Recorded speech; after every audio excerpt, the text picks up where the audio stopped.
I'm here to talk about success.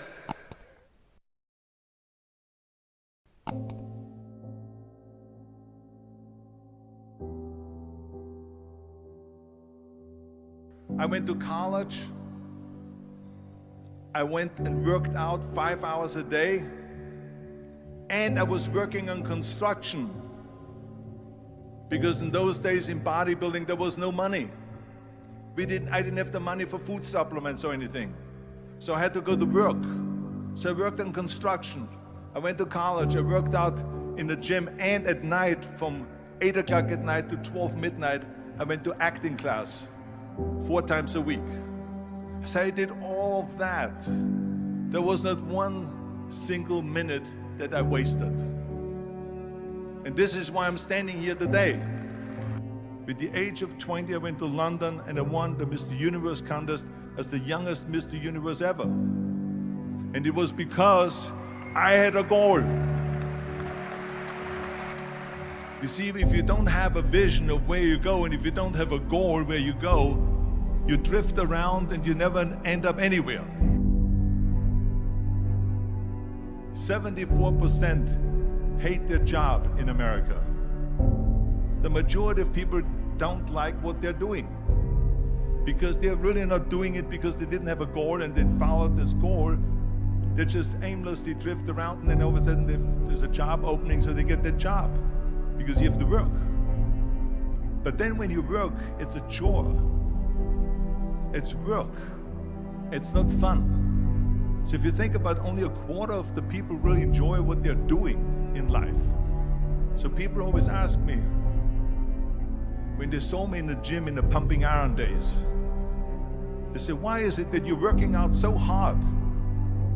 5 hours a day, 6 hours a day, and you have always a smile on your face.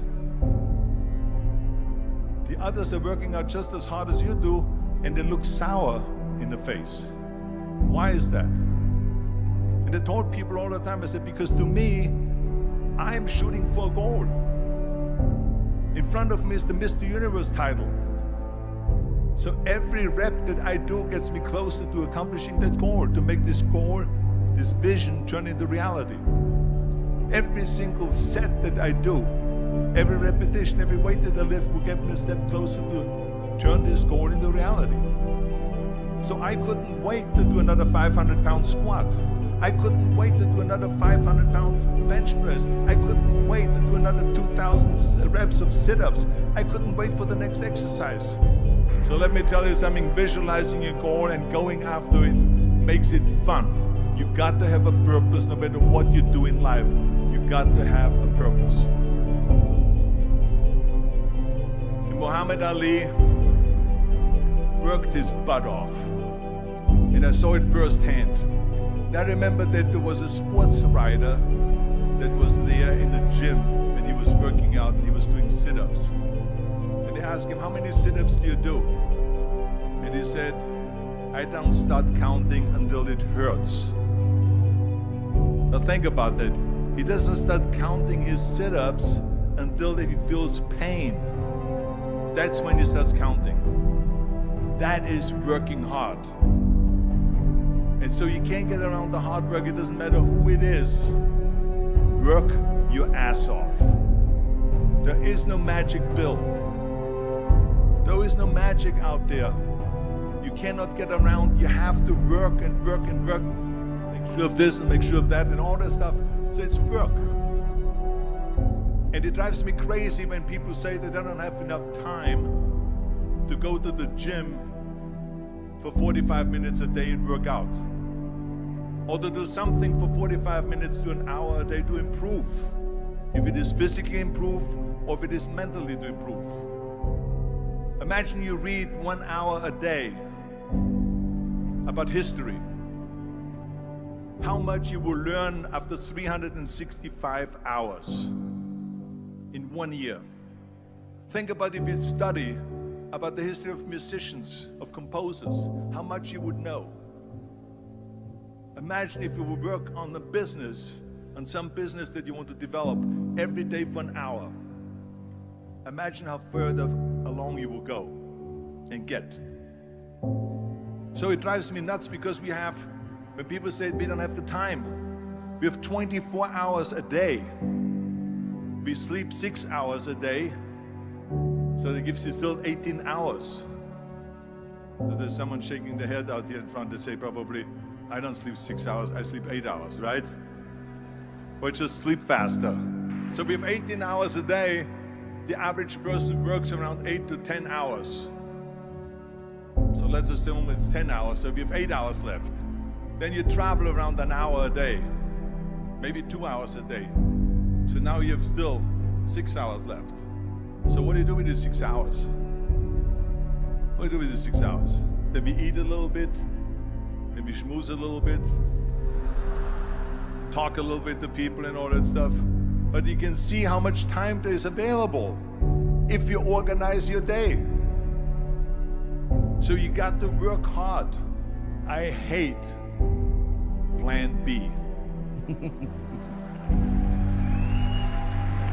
And I tell you why.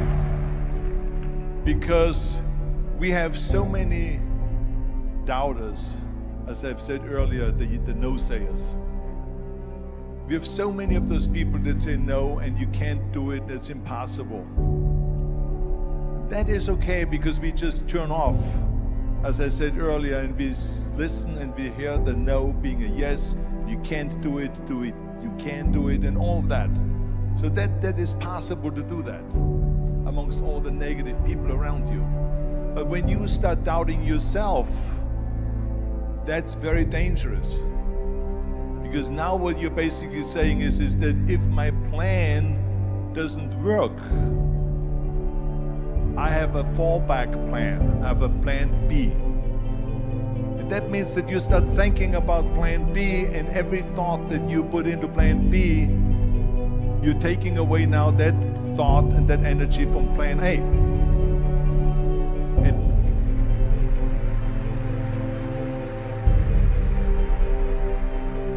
And it's very important to understand that we function better if there is no safety net, because plan B becomes a safety net. It says that if I fail, then I fall and I get picked up and I have something else there that will protect me. And that's not good, because people perform better when there's no safety net.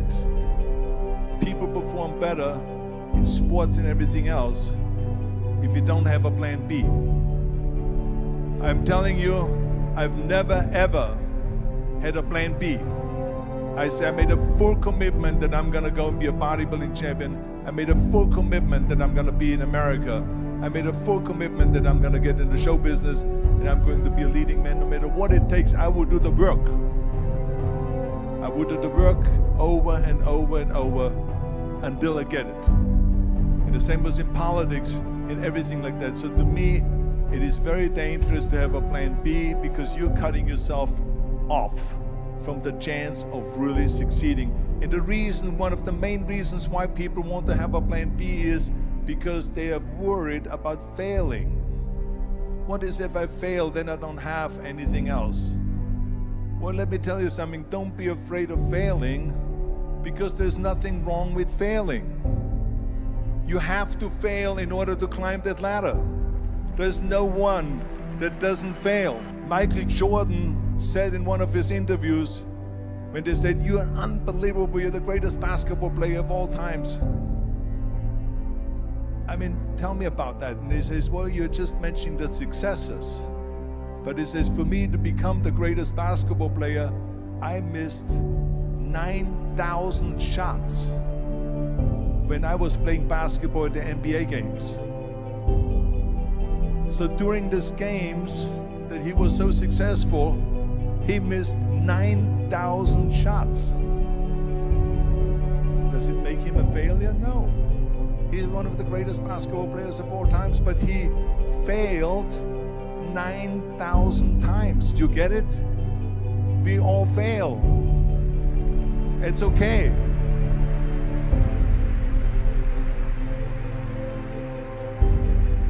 What is not okay is that when you fail, you stay down. Whoever stays down is a loser. And winners will fail and get up, fail and get up, fail and get up. You always get up. That is a winner. That is a winner. I failed in bodybuilding. I lost bodybuilding competitions. I lost powerlifting competitions. I lost weightlifting competitions. I had movies that went in the toilet and that were terrible and got the worst reviews. And in politics, I remember I had many of the initiatives on the ballot,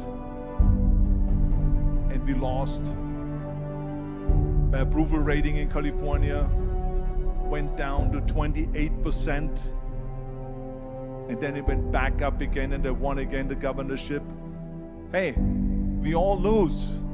We all have losses. This is okay, and this is why I say don't be worried about losing, because when you're afraid of losing, then you get frozen.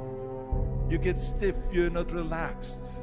You got to be, in order to perform well in anything, if it's in boxing or if it is on your job or with your thinking, is only happening when you relax.